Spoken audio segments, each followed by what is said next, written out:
Yemina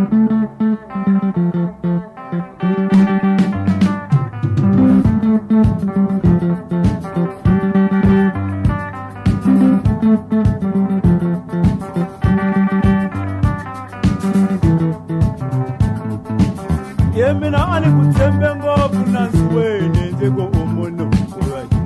ani kutembe ngopfu nansiweni ndiko umuntu Yemina ani kutembe ngopfu nansiweni ndiko umuntu Watiwa ani kutembe ngopfu nansiweni ndiko umuntu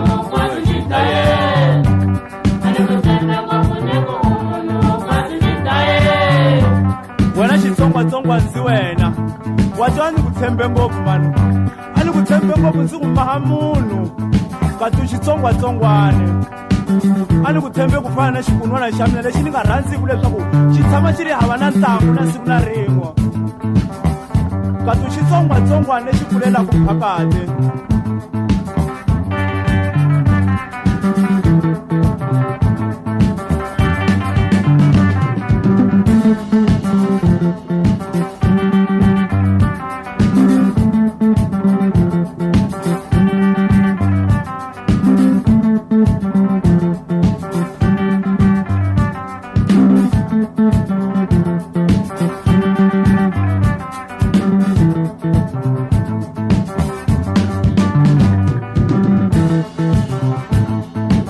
Yemina ani kurhandza ngopfu nansiweni ni ku endla munhu thelani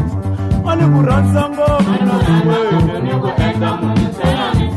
Ani kurhandza ngopfu nansiweni ni ku endla munhu thelani Watiwa ani kurhandza ngopfu nansiweni ni ku endla munhu thelani